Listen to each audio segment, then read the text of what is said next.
بسم اللہ الرحمن الرحیم الحمد للہ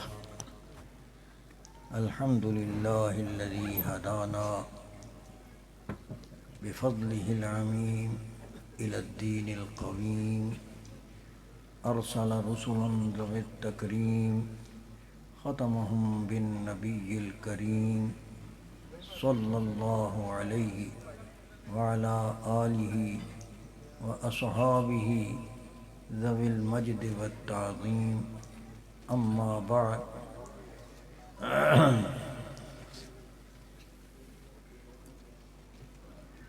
حضرات گرامی، بیان یہ فقیر کبھی کبھی دو چار بیان کر لیتا ہے۔ آج اس فقیر کے دل میں آئی کہ یہ ایک کتاب ہے میرے پاس، زیر مطالعہ آج کل ہے، میں اپنے ذکر کی مجالس میں بھی اس کو پڑھ کر سناتا ہوں۔ اس کا عنوان ہے کاروان جنت۔ کاروان جنت، اس میں اللہ تبارک و تعالی مؤلف حضرت مولانا محمد عبداللہ صاحب احمد پور شرقیہ کے ایک عالم تھے، انہوں نے اس کے واقعات کو جمع کیا ہے، جس میں عشرہ مبشرہ کے علاوہ حدیث میں ویسے یہ آیا ہے کہ سارے صحابی جنتی ہیں، اور مشہور ہے کہ 10 کو حضور نے جنت کی بشارت اس دنیا میں عطا فرما دی تھی کہ ابو بکر فی الجنہ، عمر فی الجنہ، عثمان فی الجنہ، علی فی الجنہ، ابو عبیدہ ابن الجراح فی الجنہ، طلحہ بن عبید اللہ فی الجنہ، زبیر فی الجنہ، سعد ابن ابی وقاص فی الجنہ، یعنی 10 صحابہ کا نام حضور صلی اللہ علیہ وسلم نے نام لے کر فرمایا کہ یہ جنتی ہیں، مشہور یہی ہے۔ اس کے علاوہ حدیث کے اندر انہوں نے ڈھونڈا 120 صحابہ کو، 121 یا 22 صحابہ کو حضور صلی اللہ علیہ وسلم نے زندگی میں جنت کی بشارت کسی عمل کی بنیاد پر دی، کسی خاص موقع پر۔ تو وہ یہ پکڑنے سے یہ فائدہ ہوتا ہے کہ ہمیں پتہ چل جاتا ہے جنتیوں کے اعمال کیسے ہوتے ہیں، ایک بات۔ دوسرا فائدہ یہ ہوتا ہے کہ یہ عمل جو کیا ہے یہ جنتیوں والا عمل ہے، اور اس عمل کی ترغیب ہمیں ہو جاتی ہے۔ اس طریقے سے یہ 120 صحابہ کے حالات ہیں، تعارف ہے، صرف لمبی نہیں ہے۔ تو آج میں 1 یا 2 کا پڑھ دیتا ہوں، آپ کو سنا، انشاءاللہ آپ کو حظ بھی آئے گا، فائدہ بھی ہوگا، سمجھ بھی آئے گی۔ یہ محض خوش عقیدگی کی بنا پر حضور کو یہ لقب نہیں دیا گیا، بلکہ قرآن نے اللہ تبارک و تعالی نے آپ کو سراج منیر کا لقب دیا ہے۔ یا ایھا النبی انا ارسلناک شاہدا ومبشرا ونذیرا وداعیا الی اللہ باذنہ وسراجا منیرا۔ چمکتا ہوا سورج، لیکن سورج حقیقتاً سورج، کیا مطلب؟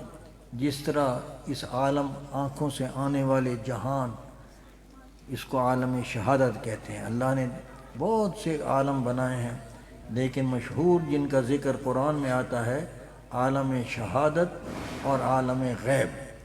ایک آنکھوں سے نظر آنے والا جہان، اور ایک آنکھوں کے نظر نہ آنے والا جہان۔ جو جہان آنکھوں کے سے نظر آتا ہے اس کو عالم شہادت کہتے ہیں، اس کا ایک سورج ہے۔ اس جہان کے اندر، اس جہان میں جو چیزیں اللہ نے بنائی ہیں وہ اللہ تعالیٰ نے اپنی پہچان کے لیے بنائی ہیں، لیکن یہ یاد رکھیں جس طرح اس جہان کی چیزوں کو دیکھ کر بنانے والے کی طرف دھیان جاتا ہے، تو یہ اس کو دیکھنے کے لیے، ان حقائق کو پرکھنے کے لیے 2 طاقتیں انسان کے پاس ہونی چاہیے، 2 روشنیاں، ایک باہر کی روشنی جیسے سورج کی روشنی ہے، اور ایک اندر کی روشنی۔ جیسے انسان یہ آنکھوں کی روشنی، بینائی جس کو کہتے ہیں، بصیرت، ساری دنیا میں سورج چمک رہا ہو، رات کو چاند چمک رہا ہو، بجلیاں چمک رہا ہو، جس کی اندھیری یہ آنکھیں بینائی نہیں، وہ اس چمک کو، اس روشنی کو نہیں دیکھ سکتا۔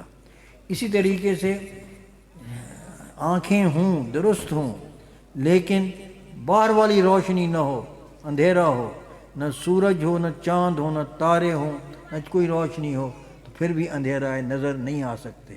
تو اس جہان کے اشیاء کو، صنعتوں کو دیکھ کر اپنے خالق کو پہچاننے کا ذریعہ وہی شخص حاصل کر سکتا ہے جس کو یہ دو طاقتیں دی گئی ہوں، ایک باہر کی روشنی موجود ہو اور ایک اندر کی بینائی موجود ہو، یہ دونوں صحیح کام کر رہے ہوں تو یہ جہان روشن ہے۔ اسی طریقے سے عالم غیب ہے جو آنکھوں سے نظر نہیں آتا، آنکھوں مثلا اللہ ہے، فرشتے ہیں، دوزخ ہے، جنت ہے، مرنے کے بعد کیا ہوگا، قبر کا جہان ہے، عالم مثال ہے، بہت بڑا جہان ہے، یہ بہت بڑا جہان ہے۔ لیکن اس کے بھی پہچاننے کے لیے دو روشنیوں کی ضرورت ہے، دو روشنیوں کی۔ ایک روشنی خارجی، باہر والی، اور وہ ہے نور نبوت۔ عالم غیب کو سمجھنے کے لیے، اس کے حقائق کا ادراک کرنے کے لیے روحانی سورج، اس کا سورج ہے حضور کی ذات۔ اللہ نے قرآن میں فرمایا کہ یہ روحانی دنیا کی روشنی جو ہے یہ حضور کی ذات ہے صلی اللہ علیہ وسلم، اور ان سے یہ آگے روشنی پھیلائی ہے، انبیاء کو بھی ملی ہے، صحابہ کو بھی ملی ہے، ہم کو بھی ملی ہے، مسلمانوں کو، اہل ایمان کو بھی ملی ہے۔ اور اس کے لیے پوری نبوت کا نور چمک رہا ہو، لیکن فطرت صحیح نہ ہو، دل کے اندر حق قبول کرنے کی سعادت نہ ہو، جس کو بصیرت کہتے ہیں، وہ نہ ہو تو بیکار ہے۔ اور اسی طریقے سے نور نبوت نہ ہو، باقی سب کچھ ہو، لیکن نبوت کی روشنی باہر والی نہ ہو تو پھر عالم غیب کی چیز کو ہم ادراک نہیں کر سکتے۔ یہ اسی لیے انہوں نے آفتاب نبوت کا ذکر فرمایا۔ آفتاب نبوت ذو فگن ہے، صحابہ کرام سیار گان کی مانند گردا گرد جمع ہے۔ یہ ایک منظر ہے۔ آئی گردا گرد جمع ہے، افادہ اور استفادہ کا سلسلہ جاری ہے۔ اتنے میں رسول اللہ صلی اللہ علیہ وسلم ارشاد فرماتے ہیں، یہ حضور صلی اللہ علیہ وسلم کی ایک مجلس کا ذکر ہو رہا ہے۔ اتنے میں رسول اللہ صلی اللہ علیہ وسلم ارشاد فرماتے ہیں، مجلس بیٹھی ہے، حضور تشریف فرما ہے۔ صبح کے بعد آپ کا معمول مبارک تھا کہ فجر کی نماز کے بعد آپ بیٹھتے تھے مسجد میں، صحابہ سے بات کرتے تھے، خواب کھوتا تھا، خواب سنتے، اس کی تعبیر دیتے، کوئی نئی بات سنانی ہوتی وہ اس کو کہتے، اور اس کے بعد وہ مجلس جتنی دیر اللہ کو منظور ہوتا رہتی۔ تو ایک مجلس کا بیان یہ آپ سن رہے ہیں۔ ایک شخص تو اتنے میں رسول اللہ صلی اللہ علیہ وسلم ارشاد فرماتے ہیں، سَيَطَّلِعُ عَلَيْكُمْ رَجُلٌ مِّنْ أَهْلِ الْجَنَّةِ، ابھی تمہارے سامنے ایک آدمی آئے گا جو جنتی ہوگا۔ ابھی وہ آیا نہیں، ابھی کوئی آدمی آیا نہیں، ظاہر نہیں ہوا۔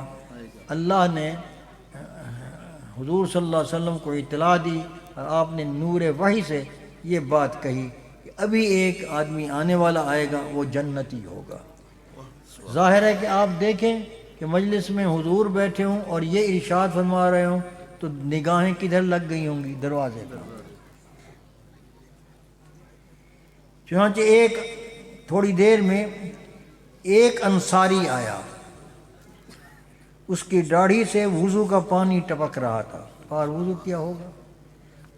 وضو کا پانی ٹپک رہا تھا، بائیں ہاتھ میں جوتا پکڑے ہوئے تھا۔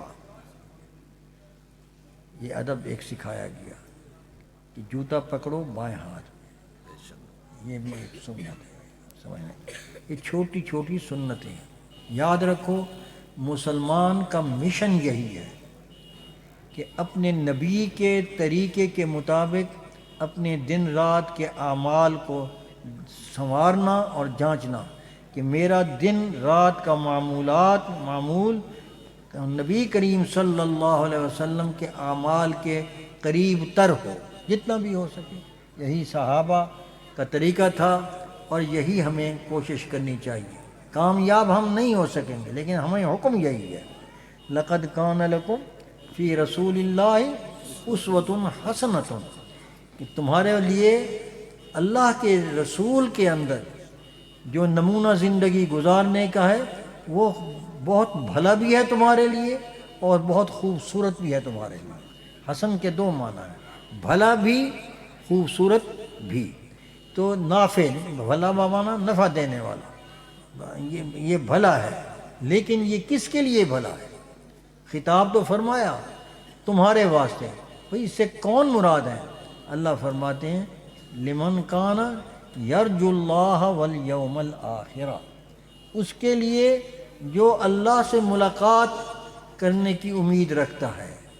لمن کان یرجو اللہ والیوم الآخرہ وذکر اللہ کثیرا، اور اللہ کو دل میں بہت یاد رکھتا ہے، جس کے دل میں اللہ کی یاد اور محبت ہو اور آخرت میں اللہ سے ملاقات اور اس کی جنت میں جانے کا شوق ہوگا، اس کے دل میں اس کو یہ بات اچھی لگے گی کہ وہ رسول اللہ صلی اللہ علیہ وسلم جو تمام جنتیوں کے سردار، تمام مخلوقات میں اللہ سے قریب ترین مخلوق ہیں، ان سے محبت ہوگی اور ان کی زندگی کو نمونہ بنا کر وہ جنتی بننے کی کوشش میں، محنت میں لگا رہے گا۔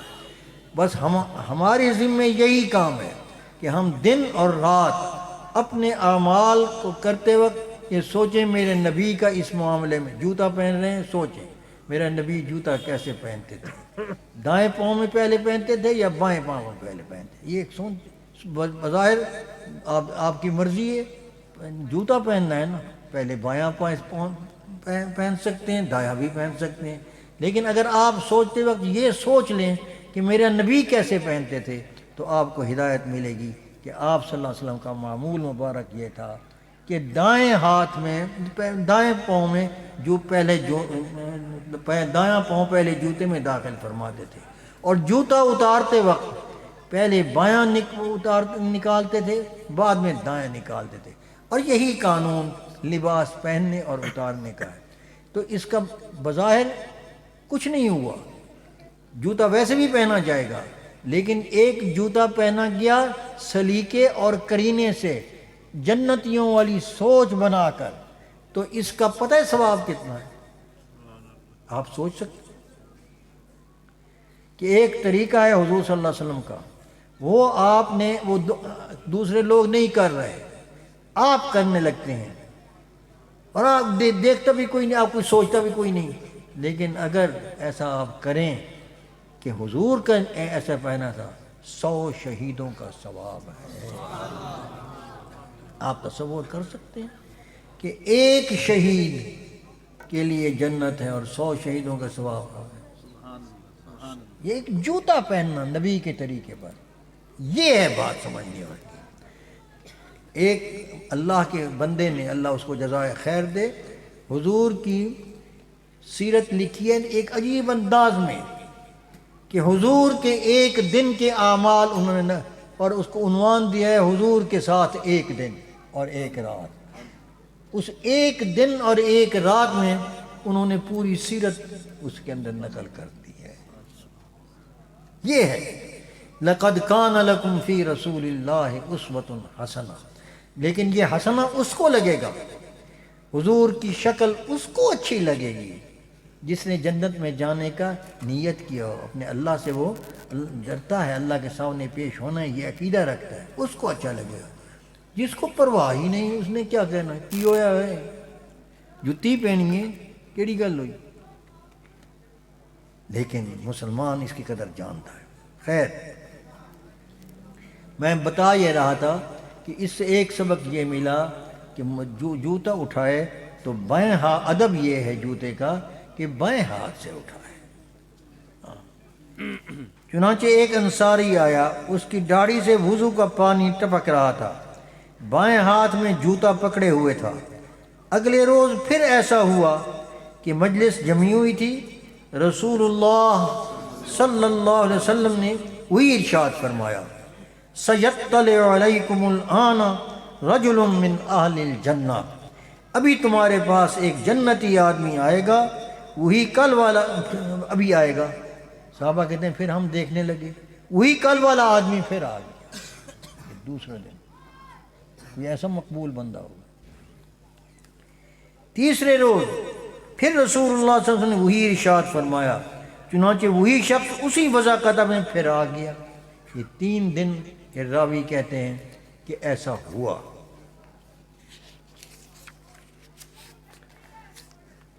ظاہر ہے کہ مجلس میں جو بیٹھے ہوں سنتے ہوں گے کہ یہ کون شخص ہے اور کیا کر کے آتا ہے۔ ایک نے قصہ بیان کر کے لکھ دیا اور ہمیں آج پتہ چل رہا ہے۔ جب وہ اٹھ کر جانے لگا تو حضرت عبداللہ ابن عمرو ابن عاص اس کے پیچھے ہوئے اور اسے آواز دے کر کہا، عم محترم، اے چچا جان، ہم چچا کو کہتے ہیں محترم عزت والا، اے میرے چچا جان، میرا اپنے والد محترم سے جھگڑا ہو گیا ہے اور میں نے قسم کھائی ہے کہ 3 روز تک گھر نہیں جاؤں گا۔ اگر آپ مجھے اپنے ہاں ٹھہرا لیں تو مہربانی ہوگی۔ کہا ہاں ہاں آ جائیے۔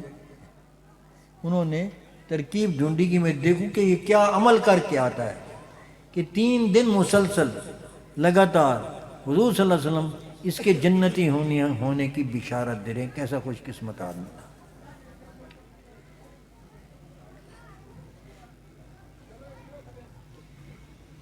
اگر آپ مجھے اپنے ہاں ٹھہرا لیں تو مہربانی ہوگی۔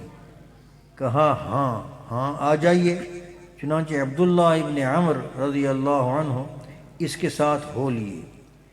3 راتیں اس کے پاس ٹھہرے رہے، 3 راتیں اس کے پاس ٹھہرے رہے اور ان کے اعمال اور افعال کا جائزہ لیتے رہے۔ اب عبداللہ ابن عمرو بیان کرتے ہیں کہ نہ تو میں نے یہ دیکھا کہ وہ رات کو اٹھ کر کوئی بڑی عبادت کرتے ہیں جیسے دوسرے نوافل پڑھتے ہیں، ہم بھی پڑھتے ہیں وہ بھی پڑھتے تھے، اور نہ اور کوئی خاص بات، صرف اتنا ہے کہ رات کو جب بھی کروٹ لیتے اللہ کو یاد کرتے اور تکبیر کہتے، اللہ اکبر یا سبحان اللہ الحمدللہ کہہ کر کروٹ بدلتے۔ کوئی اللہ کا ذکر ان کے زبان پر جاری تھا، جو ہی کوئی حرکت کرتے تو ساتھ ذکر بھی چل جاتا تھا، اور یہ اکثر صحابہ کا حال ہوتا ہے۔ تو ذکر کرتے کرتے سو جائے تو اٹھے گا تو ذکر ہی لب پر ہوگا۔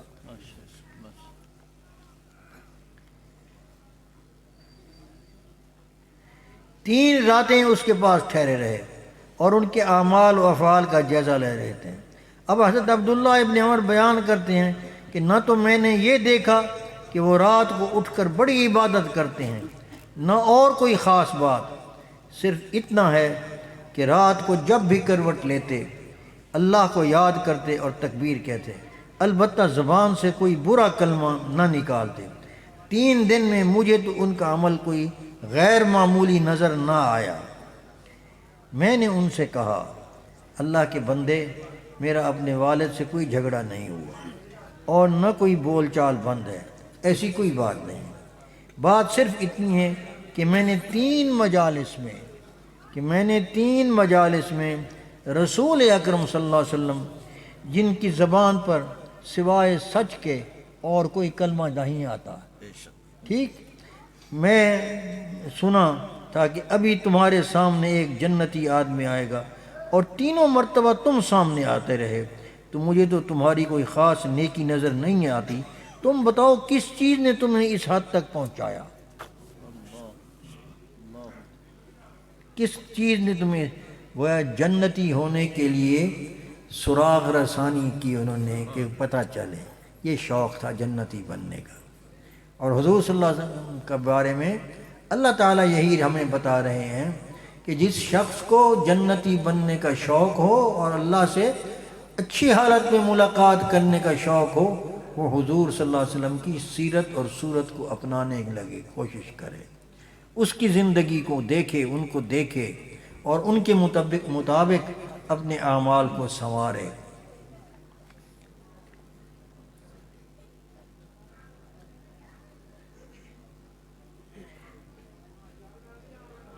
بتاؤ کس چیز نے تمہیں اس حد تک پہنچا دیا کہ رسول اللہ صلی اللہ علیہ وسلم نے تمہارے بارے میں یہ ارشاد فرمایا؟ بولے بس میں تو یہی کچھ ہوں جو تم نے دیکھا۔ بولے بس میں تو یہی کچھ ہوں جو تم نے دیکھا، میں واپس ہو چلا تھا کہ اس شخص نے پھر مجھے بلایا۔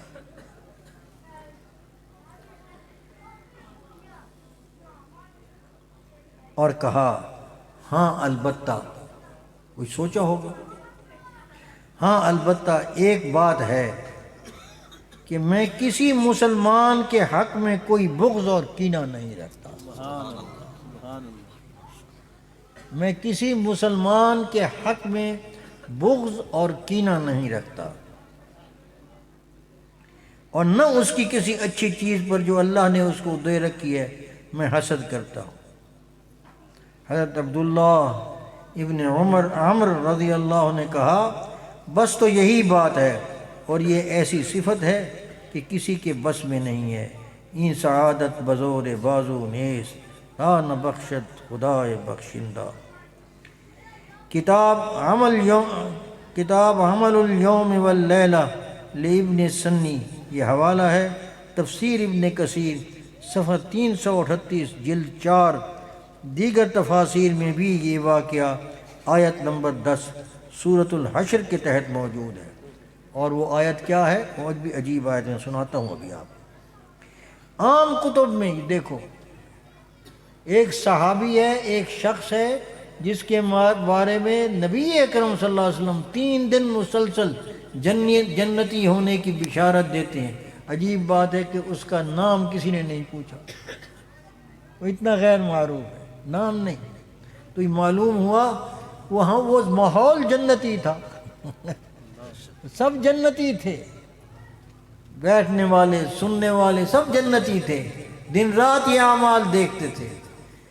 تو خیر عام کتب میں اس انصاری صحابی کا نام نہیں لکھا۔ علامہ ابن حجر نے اصابہ میں صفحہ 370 جلد 2 میں ان کا نام ضحاک ابن ابی جبیرہ، کسی نے سنا نہیں ہوگا، یہ نام سنا ہے پہلے؟ ضحاک ابن ابی جبیرہ انصاری ہیں، اور یہ حافظ ابن حجر نے بتایا رضی اللہ عنہ وارضاہ۔ اور وہ آیت جس پر یہ واقعہ لکھا ہے مفسرین نے وہ عجیب ہے، لیکن اس آیت کے بارے میں بھی سن لیں۔ یہ میں حوالہ دے رہا ہوں کشف الغمہ، شیعوں کی ایک کتاب ہے، شیعوں کی ایک کتاب ہے، میں نے یہ حوالہ پڑھا ہے۔ حضرت مولانا اوکاڑوی رحمۃ اللہ علیہ، حضرت مولانا امین اوکاڑوی رحمۃ اللہ علیہ صفدر نے رحمۃ اللہ علیہ نے اپنی کتاب میں کشف الغمہ کا حوالہ دیا ہے، اس میں یہ روایت ہے۔ روایت یہ ہے کہ حضرت جعفر صادق رضی اللہ عنہ رحمۃ اللہ علیہ کی مجلس میں ایک شخص آیا، اور اس نے آ کر حضرت سے سوال پوچھا، فقہ کا ایک مسئلہ پوچھا کہ اے امام بتائیں کہ کیا تلوار کے دستے پر، اس زمانہ تیر و تفنگ کا تھا، تلوار کا تھا، یہی ہتھیار ہوتے تھے، اور ہتھیار کا سجانا، اس سے محبت کرنا ان کا شغل تھا، بہادر لوگ تھے۔ تو کیا اپنی تلوار پر سونے کا ملمہ چڑھانا جائز ہے؟ اس کے دستے پر،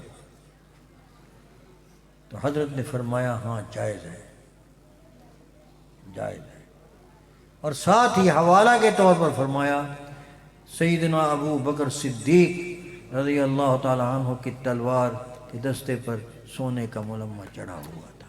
انہوں نے کہا، وہ شخص رافضی تھا، میں بند نہیں کرتا، وہ اس نے پوچھ لیا کہ آپ بھی ابو بکر کو صدیق مانتے ہیں؟ آپ بھی ابو بکر کو صدیق مانتے ہیں؟ تو حضرت کے تیور بدلے اور غضبناک آواز میں اس سے کہا، اللہ کی قسم وہ صدیق تھے، وہ صدیق تھے، وہ صدیق تھے۔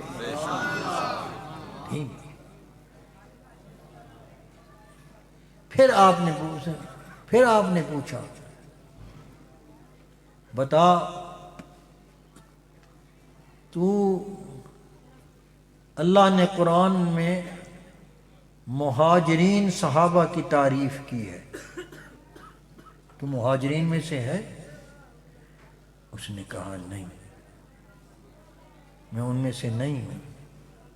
تو فرمایا قرآن کی آیت میں پڑھتا ہوں، سن، للفقراء اعوذ باللہ من الشیطان الرجیم، للفقراء المہاجرین الذین اخرجوا من دیارہم واموالہم یبتغون فضلا من اللہ ورضوانا وینصرون اللہ ورسولہ اولئک ہم الصادقون۔ یہ کس نے اللہ نے کہا ہے، تعریف کی کن کس کی؟ مہاجرین کی۔ تو ان میں سے ہے؟ اس نے کہا جی میں ان میں سے نہیں ہوں۔ اچھا کہنا ہے تو ان میں سے نہیں ہے، چلو تجھے ڈھونڈتے ہیں قرآن میں۔ قرآن کی ایک شان یہ بھی ہے، وہ کیا ہے؟ لقد انزلنا الیکم کتابا فیہ ذکرکم، لقد انزلنا الیکم کتابا فیہ ذکرکم، ہم نے تمہاری طرف نازل کی ہے ایک کتاب جس میں تمہارا ذکر ہے۔ صحابہ ڈھونڈتے تھے کہ میرا ذکر کہاں پر ہے، میں کس ٹولے میں ہوں۔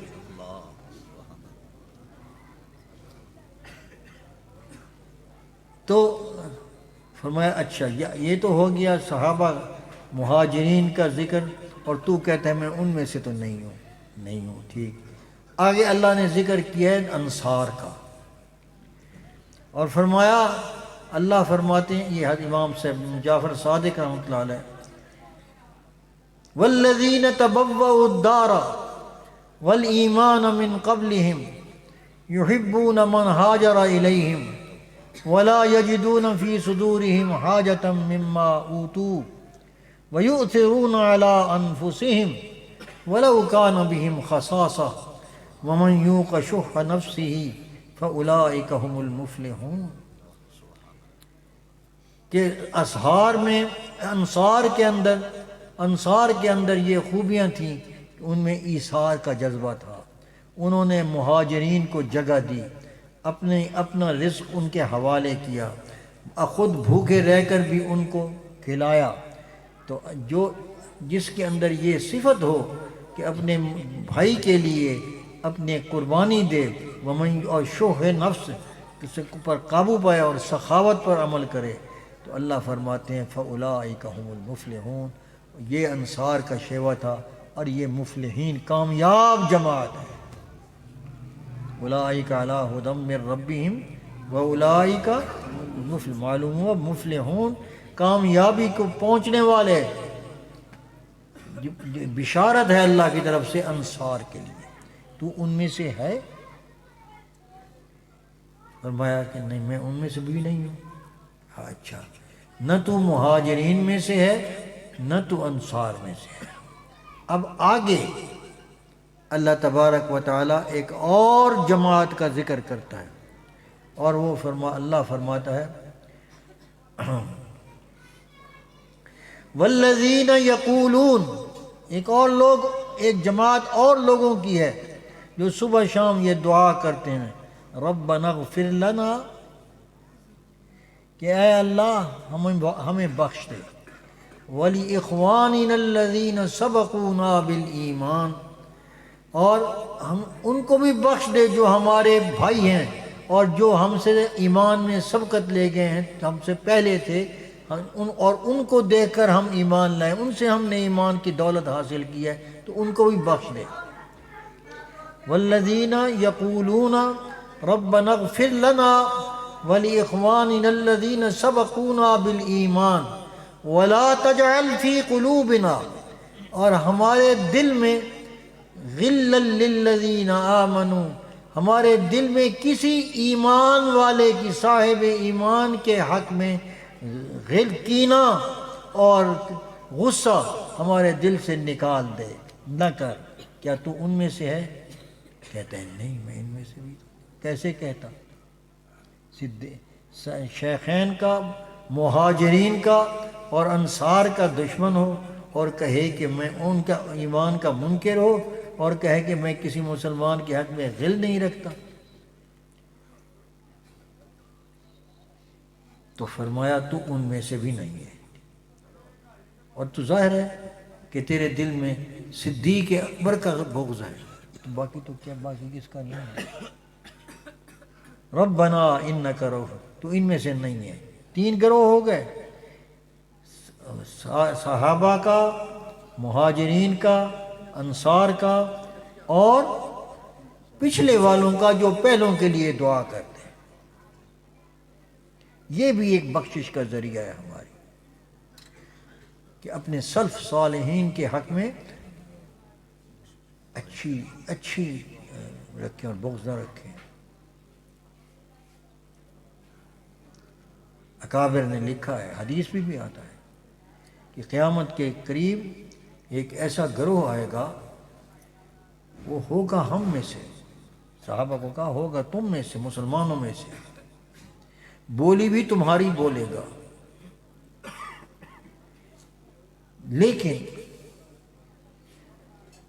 بولی بھی تمہاری بولے گا، باتیں بھی ایسی ہی کرے گا، ایمان وغیرہ کی بات کرے گا، لیکن ہوگا وہ داعی الی النار، داعی الی الجنہ نہیں ہوگا۔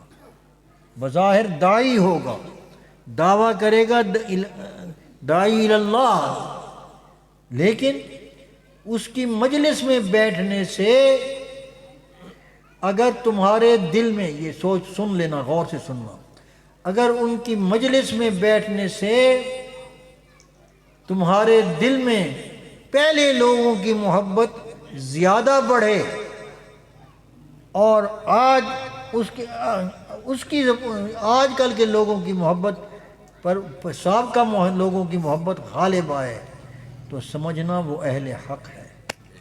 اور اگر وہ یہ تاثر پیدا کرے اس کا واعظ کہ پہلوں نے دین نہیں سمجھا، میں نے سمجھا ہے، اور تمہارے دل میں ان کی صحبت میں بیٹھ کر اس شخص کی محبت زیادہ بڑے بنسبت پہلوں کے، تو سمجھنا وہ داعی الی النار ہے، الی الجنہ نہیں ہے۔ واعظ کا یہ کام ہوتا ہے، مومن کا یہ کام ہے کہ اپنے ہم اثر لوگوں کو سلف صالحین کی طرف رغبت دلائے، اور ان کی برکت کو حاصل کرنے کی طرف ان کی ترغیب دے، نہ یہ کہ اپنا مقام بڑھانے کی کوشش کرے۔ یہ سلف صالحین، یہ حق پرستوں کی یہ علامت رسول اللہ صلی اللہ علیہ وسلم نے بتائی۔ اور یہ جو ابھی واقعہ آپ کے سامنے آیا، اس کی تائید کہ وہ کہتا ہے میرے دل میں غل نہیں ہے کسی صاحب ایمان کے حق کے خلاف۔ ایک اور حدیث ہے، حضرت انس رضی اللہ تعالی عنہ راوی ہیں، مجھے فرماتے ہیں کہ مجھے رسول اللہ صلی اللہ علیہ وسلم نے نصیحت فرمائی، یا بنیہ، اے میرے بچڑے، یا بنیہ، اے میرے بچڑے، ان قدرت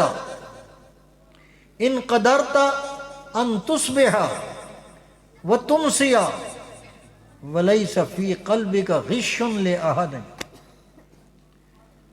فافعل۔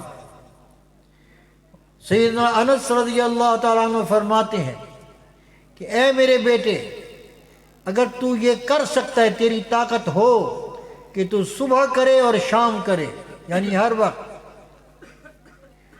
ان قدرت ان تصبح و تمسی، اس حال میں تو صبح شام کرے کہ تیرا دل ولیس فی قلبک غش، کسی کے لأحد، کسی مسلمان کے حق میں کوئی کینہ، کوئی غصہ اور غل نہ ہو، تو ایسا کر گزر. ففعل، اگر کر سکتا ہے تو کر گزر، ایسا کر گزر. کیوں؟ لأن هذه من سنتی، کہ یہ میرا طریقہ ہے، یہ میرا کہ میں صبح شام کرتا ہوں، میرا دل کسی انسان کے خلاف بغض سے پاک ہوتا ہے، یہ میری سنت ہے. اور ومن احب سنتی، یہ یاد رکھیں، ومن احب سنتی فقد احبنی، جس نے میری سنت سے محبت کی اس نے مجھ سے محبت کی. فرمایا، حضور فرماتے ہیں اس نے مجھ سے محبت کی. میری سنت سے محبت کرنا ایسا ہے جیسے حضور سے محبت کرنا. نقل آدمی کس کی کیا کرتا ہے؟ جس کی ادائیں اچھی لگے، دل کو بھائیں. تو مجھے جس نے میری سنت کو پیارا رکھا، فقد احبنی، اس نے مجھ سے محبت کی. ومن احبنی،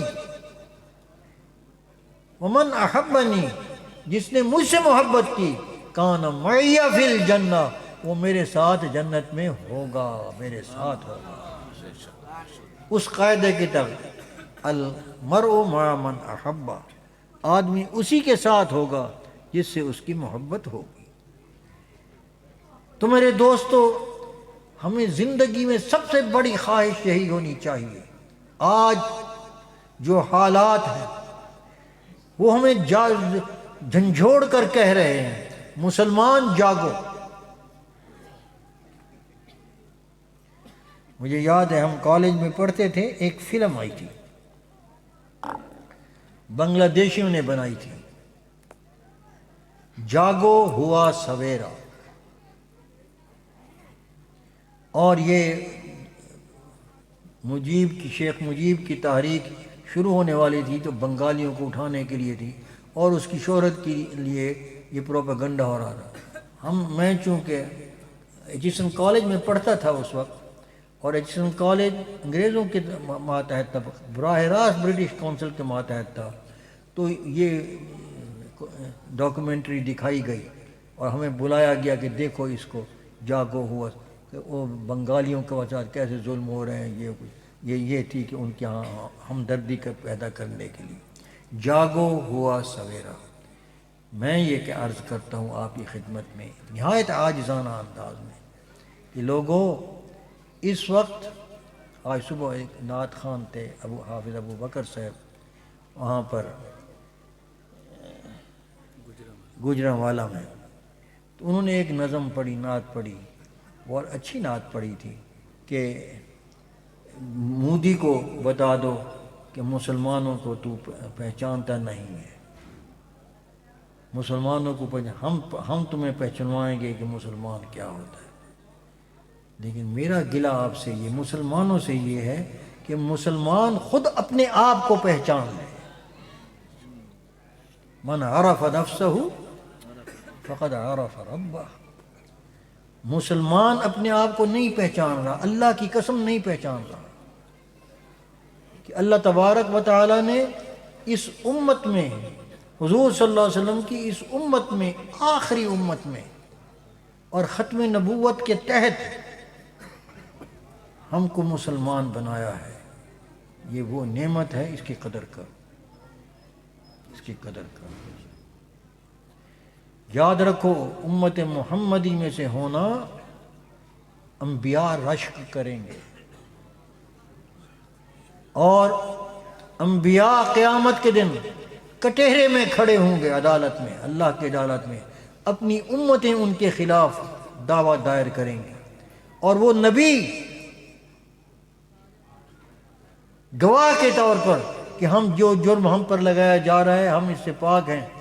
وہ امتیں کہیں گی گواہ پیش کرو. تو اللہ تعالیٰ وہ پیغمبر حضرت عیسیٰ جیسے اولو العزم پیغمبر، حضرت موسیٰ جیسے اولو العزم پیغمبر، وہ امت محمدی کو اپنا گواہ بنائیں گے، اور امت ان کے حق میں گواہی دے گی کہ یا اللہ یہ اس جرم سے پاک ہیں، یہ انہوں نے شرک کی تعلیم اپنوں کو نہیں دی. عیسیٰ نے کبھی نہیں کہا کہ میں اللہ کا بیٹا ہوں، انہوں نے کہا ہے کہ تم خدا کی بندگی کرو، وہ میرا اور تمہارا دونوں کا رب اللہ ہے. انہوں نے اپنی اور اپنی ماں کی الوہیت کا دعویٰ کبھی نہیں کیا. جب یہ امت محمدیہ گواہی دے گی تو عیسیٰ علیہ السلام کی امت اس گواہی پر جرح کرے گی، ان گواہوں پر، امت محمدیہ پر جرح کر کے کہے گی یہ تو موقع کے گواہ نہیں ہیں، یہ تو آئے بعد میں تھی یہ امت، یہ کیسے گواہی دے رہے ہیں. اللہ پھر پوچھے گا، حالانکہ وہ جانتا ہے، لیکن کیوں پوچھے گا؟ اس لیے کہ اس کا وعدہ ہے کہ قیامت کے دن میں عدل کا دربار لگاؤں گا اور عدل ہوتا ہوا نظر آئے گا. اللہ پوچھے گا ہاں بھئی کیسے گواہی دے رہے ہو، امت محمدیہ کو خطاب کر کے، اور پوچھے گا اور کہے گا کہ کیسے گواہی دے رہے ہو.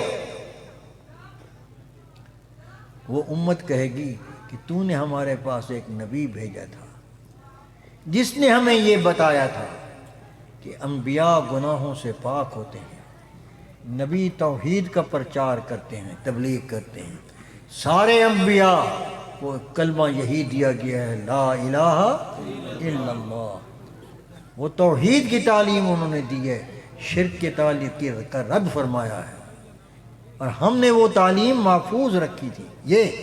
یہ اس امت کا سرمایہ ہے، یہ نبی کی قرآن، اللہ کا قرآن اور نبی کے فرمان کو محفوظ رکھ کے اگلی نسلوں تک پہنچانا من و عن بغیر کسی تحریف کے، یہ اس امت کا سرمایہ افتخار ہے یہ چیز، اور قیامت کے دن یہی کام آئے گی، یہی کام آئے گی. تو یہ امت کہے گی کہ ہم نے وہ تعلیم محفوظ رکھی تھی، اس میں یہ بتایا گیا ہے. اللہ ہمارے نبی سے پوچھے گا، خدا فرمائے کہ آپ کی امت گواہی دے رہی ہے، بتائیں آپ نے ان کو ایسا ہی بتایا تھا؟ حضور فرمائیں گے کہ ہاں میں نے ایسا ہی بتایا تھا. یہ معمولی وصف نہیں. اور فیصلہ دربار الہی میں پیغمبر کے حق میں ہوگا، اور وہ عدالت سے سرخرو ہو کر اس امت کی گواہی پر وہ سرخرو ہوگا. یہ معمولی مقام نہیں ہے. آج مسلمان اپنے نبی کی سنت کا مذاق اڑا رہا ہے، اس کو احساس نہیں ہے. وہ عیسیٰ کے طریقے پر، یہود اور نصارہ کے طریقے پر ہے. یاد رکھو اللہ نے قرآن میں واضح منصوص انداز میں کہا ہے یا ایھا الذین آمنو، اے وہ لوگوں جو مدعی ہو ایمان کے. پہلوان کو اس کی پہلوانی کا ناز کرتا ہے اپنا، تو اس کو جب کسی کشتی لڑنے کے لیے کہا جائے میدان میں آؤ تو کیسے کہو گے؟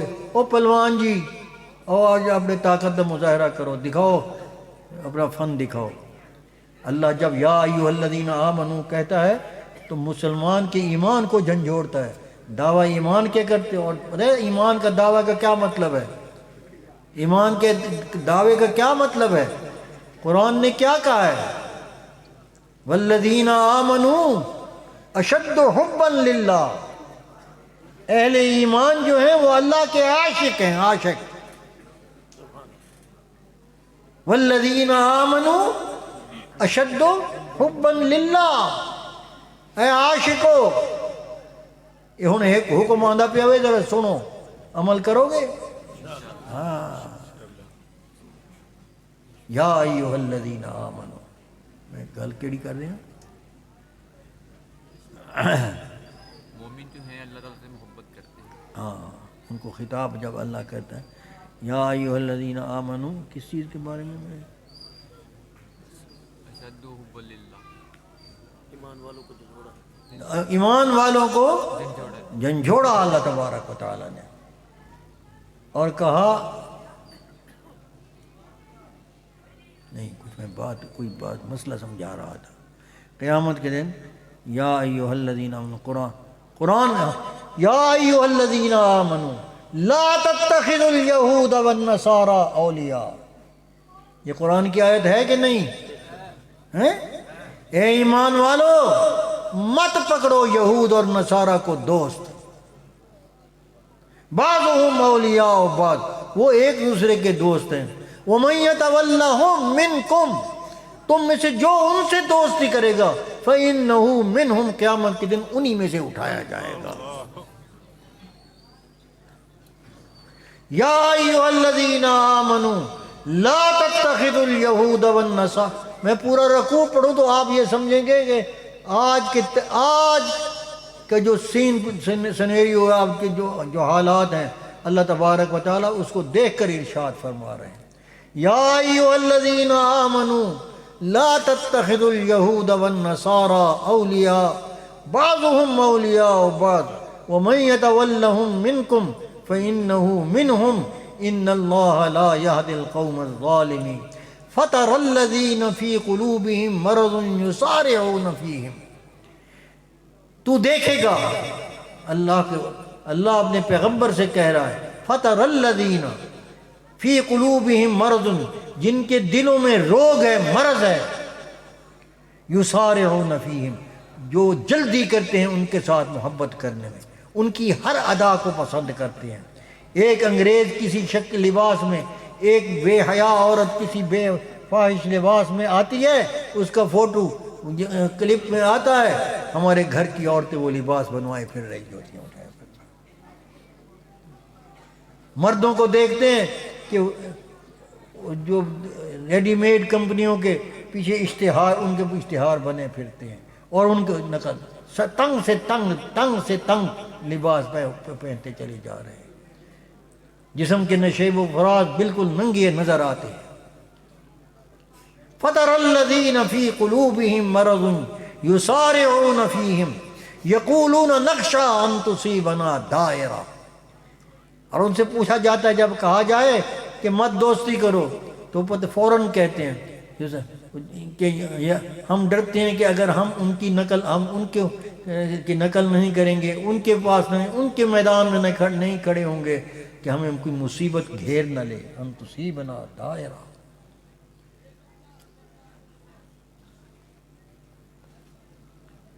فَتَرَى الَّذِينَ فِي قُلُوبِهِمْ مَرَضٌ يُسَارِعُونَ فِيهِمْ يَقُولُونَ نَخْشَىٰ أَن تُصِيبَنَا دَائِرَةٌ، کیا ڈر کر ان کی جھولی میں ہم پڑتے ہیں، گرتے ہیں کہ نہیں گرتے؟ فَعَسَى اللَّهُ أَن يَأْتِيَ بِالْفَتْحِ أَوْ أَمْرٍ مِّنْ عِندِهِ فَيُصْبِحُوا عَلَىٰ مَا أَسَرُّوا فِي أَنفُسِهِمْ نَادِمِينَ، ان قریب اگر اللہ کوئی فتح یا کوئی اور امر ظاہر کریں تو پھر یہ اپنے کیے پر نادم اور شرمندہ ہو جائیں۔ ہوئے کہ نہیں شرمندہ؟ اور قرآن یہ چیلنج دے رہا ہے وَلَن تَرْضَىٰ عَنْكَ الْيَهُودُ وَلَا النَّصَارَىٰ، آپ جتنا چاہے کوشش کر لیں ان کو خوش کرنے کی، وہ ڈو مور کا نعرہ نہیں چھوڑیں گے۔ قرآن کہہ رہا ہے وَلَن تَرْضَىٰ عَنْكَ الْيَهُودُ وَلَا النَّصَارَىٰ، یہ فعل مضارع سے پہلے یہ لام نون کا کلمہ جو لگ جائے تو اس کا مطلب ہے نفی مستقبل کی ہو جاتی، کبھی ایسا نہیں ہوگا۔ یہ وَلَن تَرْضَىٰ عَنْكَ الْيَهُودُ، تم سے یہود اور نصارہ دونوں کبھی راضی نہیں ہوگے۔ وہ ان کی ایک کہنا مانو ایک دفعہ، وہ کہیں گے کچھ اور، اور اس وقت تک تم سے راضی نہیں ہوں گے جب تک کہ تمہیں اپنی ملت میں داخل کر کے چھوڑے۔ وَلَن تَرْضَىٰ عَنْكَ الْيَهُودُ وَلَا النَّصَارَىٰ حَتَّىٰ تَتَّبِعَ مِلَّتَهُمْ قُلْ، اللہ اپنے نبی کو حکم دیتے ہیں، یہ قل کا لفظ جو ہے نا یہ بڑا قیمتی لفظ ہے۔ قل کا لفظ ہمیں یہ بتاتا ہے کہ یہ کلام اللہ کا کلام ہے، محمد کا کلام نہیں ہے۔ اور پھر یہ کلام حکایت باللفظ ہے، بالمعنی نہیں ہے، ڈائریکٹ سپیچ ہے، انڈائریکٹ سپیچ نہیں ہے۔ وَلَن تَرْضَىٰ عَنْكَ الْيَهُودُ وَلَا النَّصَارَىٰ حَتَّىٰ تَتَّبِعَ مِلَّتَهُمْ۔ اللہ اپنے نبی کو فرماتے ہیں، قل، آپ اعلان کر دیجئے، قل ان هدى اللہ هو الہدیٰ، ہدایت وہی ہے جو اللہ نے تمہیں ہدایت دی ہے کلام اللہ کے ذریعے سے، بس اسی کو ہدایت جانو، اسی کی پیروی کرو۔ جب اللہ اپنے نبی کو حکم دے رہا ہے، یاد رکھو شریعت محمدیہ کی پیروی صرف ہم پر لازم نہیں، خود صاحب شریعت پر بھی لازم ہے۔ حضور صلی اللہ علیہ وسلم بھی ایسے ہی مکلف ہیں اپنی شریعت پر عمل کرنے کے جیسے ہم مکلف ہیں۔ دلیل یہ ہے، یا شہد حلال ہے یا حرام؟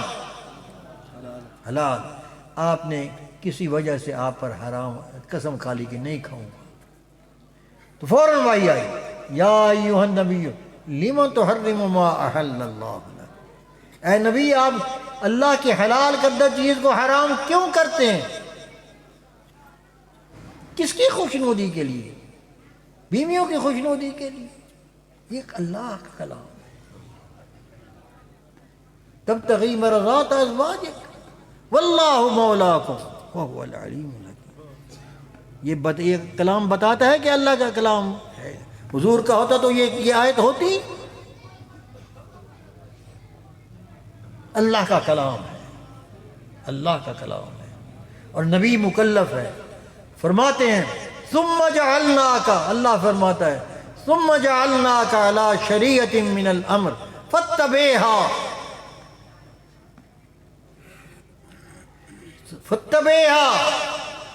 اور ہم نے تمہیں ایک شریعت عطا کی ہے، تمہیں کھڑا کیا ہے ایک راستے پر، دین پر چلنے کے ایک راستے پر، ایک اصول دیا ہے، ایک شاہراہ دی ہے، ایک راستہ دیا ہے جو سیدھا جنت کی طرف جاتا ہے۔ یاسین والقرآن الحکیم انک لمن المرسلین علی صراط مستقیم۔ اور تم صراط مستقیم ہی کی تو طالب ہوتے ہو۔ دن میں 40 مرتبہ سے کم و بیش 40 مرتبہ نماز کی ہر رکعت میں اللہ سے سوال کرتے ہو، اہدنا الصراط المستقیم۔ صراط مستقیم لینا ہے، محمد کی شریعت پڑی ہوئی ہے، آ کے لے لو، سیدھی جنت تک پہنچائے گی۔ کوئی شک اور شبہ، اور پوری دنیا کے لائبریریوں کو کھنگال لیجئے، آدم سے لے کر آج تک کسی کتاب کو دیکھ لیجئے جس کے اندر یہ لکھا ہوا مل جائے کہ ذالک الکتاب لا ریب فیہ، آپ کو نہیں ملے گا۔ یہ وہ کتاب ہے جس میں کوئی شک کی بات نہیں ہے، یہ اللہ کا کلام ہے، اللہ کی کتاب ہے، وہی کتاب ہے جو لوح محفوظ میں لکھی تھی، وہی یہ کتاب یہاں اب تمہارے ہاتھ میں موجود ہے۔ کلام، کتاب اللہ کا، قرآن اترا حضور کے سینہ اطہر میں گیا جبریل امین کے ذریعے سے، کلام کی شکل میں گیا یا کتاب کی شکل میں گیا؟ بولو، ہے کلام کی شکل میں۔ متعارف کس شکل میں ہوا؟ کتاب کی شکل میں۔ کتابت کس نے کی؟ صحابہ نے۔ اللہ نے تصدیق کتاب کی یا کلام کی ہے؟ ذالک الکلام ہے یا کتاب ہے؟ کتاب کی۔ کیا مطلب؟ اس سے جنہوں نے کتابت کی وہ کتابت کی تصدیق ہوئی کہ نہیں؟ اب بدبختوں کو اور کیا چاہیے؟ ذالک الکتاب لا ریب فیہ، کہیں نہیں ہے، ہمارے پاس وہ کلام ہے۔ ایک ہمارے منسٹر بتاتے ہیں، نواز شریف کے زمانے کے منسٹر بھی رہے تھے بہاولپور میں، کیا نام تھا؟ محمود غازی صاحب۔ وہ ایک وفد کی شکل میں ایک گورنمنٹ کی طرف سے گیا تھا، کسی خاص مقصد ہوگا کوئی، اٹلی۔ تو وہاں ان کی ملاقات پوپ سے کرائی گئی، سرکاری سطح پر، سرکاری سطح پر کرائی گئی۔ تو وہ فرماتے ہیں، انہوں نے فرمایا کہ جب ہماری ملاقات ہوئی تو پوپ نے کچھ بیان کیا، بیان کے بعد وہاں سوال اور جواب کی ایک نشست ہوا کرتی ہے، یہ ان کے یہاں قاعدہ ہے۔ کوئی لیکچر دے یا کوئی بیان کرے، جب ختم کرے تو پھر وہ سوال کرنے والے سامعین سوال بھی کرتے ہیں، وہ جواب دیتا ہے۔ تو کہنے لگے میں نے ایک سوال کیا، میں نے ان سے کہا کہ ہمیں بتایا گیا ہے کہ عیسائی مذہب پر سب سے زیادہ علم پوپ کو ہوتا ہے، پوپ اسی کو مقرر کیا جاتا ہے جو اپنے وقت کا عیسائی مذہب کا سب سے بڑا عالم ہو۔ کیا یہ درست ہے؟ تو انہوں نے، اس پوپ نے کہا کہ اس منصب کا تقاضا تو یہی ہے، یہ مجھے ہی ہونا چاہیے، یعنی اس نے یہ قبول کیا۔ اچھا، میں نے کہا جب یہ ہے تو میں آپ سے ایک سوال کرتا ہوں، میں آپ سے پوری کتاب بائبل انجیل کے بارے میں نہیں کہتا، کسی ایک چیپٹر کے بارے میں نہیں کہتا، کسی ایک صفحے کے بارے میں نہیں کہتا، کسی ایک سطر کے بارے میں نہیں کہتا، بلکہ کسی ایک کلمے یا جملے کے بارے میں پوچھتا ہوں کہ کیا آپ قسم کھا کر کہہ سکتے ہیں کہ یہ جو جملہ ہے، یہ جو میں پوچھ رہا ہوں، ایک جملہ کوئی ایسا بتائیں کہ جو حضرت عیسیٰ کے منہ سے نکلا ہوا من و عن آپ کے پاس ہو؟ قسم کھا سکتے ہیں؟ کہنے اس نے سر جھکایا، تھوڑی دیر غور کیا، ندامت کے انداز میں کہا مجھے افسوس ہے کہ میں نہیں کر سکتا۔ سمجھے آپ؟ ایک جملہ۔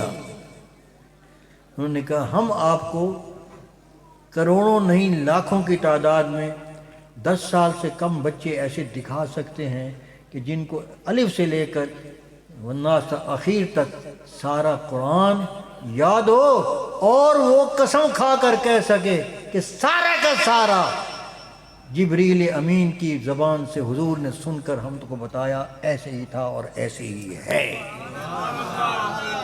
شان قرآن زندہ باد، شان اسلام زندہ باد، نعرہ تکبیر۔